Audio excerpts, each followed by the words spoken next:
बोलो सच्चे दरबार की जय। बोलो श्री नगरी निवासी भगवान की जय। बोलो श्री परमहंस दयाल महाराज की जय। बोलो श्री अभेदजू भगवान की जय। बोलो दयामूर्ति भगवान की जय। बोलो संत समुदाय की जय। बोलो सत्य सनातन धर्म की जय। प्रेमियों, सत्संग तीन प्रकार का होता है: रोचक, यथार्थ और भयानक। रोचक में जो सत्संग आता है वो होता है संगीत में, भजन बोलना और सुनना। ये रोचक सत्संग है और ये उतने ही समय हमें मिलेगा जितने समय हम इसमें बैठे हैं। उसके बाद अगर आप इसे रिकॉर्डिंग में सुनोगे भी तो वो आनंद, वो रस आप नहीं ले पाएंगे जो बैठ के लेते हैं, क्योंकि वहां पर जो बैठे होते हैं कुछ उस समय का अलग प्रभाव होता है और जब हम उसको सुन रहे होते हैं तो उसका एक अलग प्रभाव होता है। तब हम अनेकों कार्यों में लगे हुए सुन रहे होते हैं और जब हम सामने बैठ के सुन रहे होते हैं तो हम उसी कार्य में होते हैं, इसलिए उसका अलग प्रभाव होता है।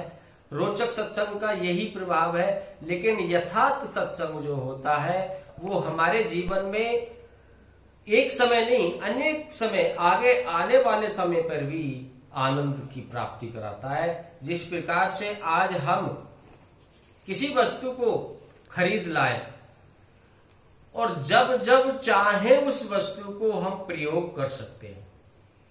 मान लीजिए हम किसी दुकान पे जाते हैं, दुकान पे जाने के बाद में हमने दुकान पे से एक पेन लिया, एक कॉपी ली, पेन कॉपी हमने ले ली और लेने के बाद में उसमें जब चाहे लिख सकते हैं, जो चाहे वो लिख सकते हैं।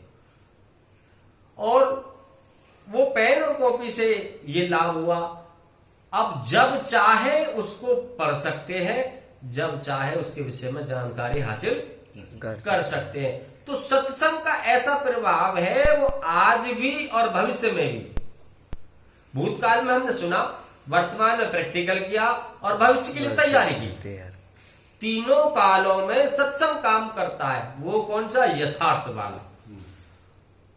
और यथार्थ सत्संग इतना विशेष होता है कि हम उसको अपने जीवन में समय नहीं देते सुनने के लिए। वो हमें अच्छा नहीं लगता। जब हम यथार्थ सुनने लगते हैं तो उस समय पर हमको आलस आने लगता है।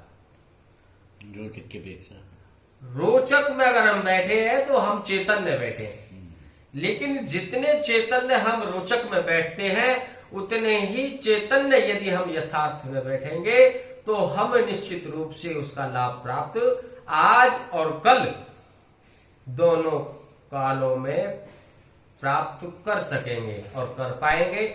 ऐसा ही हमारे जीवन का लक्ष्य होना चाहिए। हम सत्संग में जाएं तो यथार्थ को पकड़े और भविष्य में जीने का सूत्र सीखें, भविष्य के जीवन जीने के तरीका संतोष से जाने और उसको अपने जीवन में अपनाए। ऐसा ही जीवन का लक्ष्य हमारा होना चाहिए। तो प्रेमियों, ऐसा लक्ष्य जिसने बना लिया उसने अपनी मंजिल को प्राप्त कर लिया, लेकिन एक दिन में नहीं प्राप्त होती। उसके लिए करत करत अभ्यास के जड़मत होत सुजान, रस्सी आवत जात है सिल पर पड़त निशान।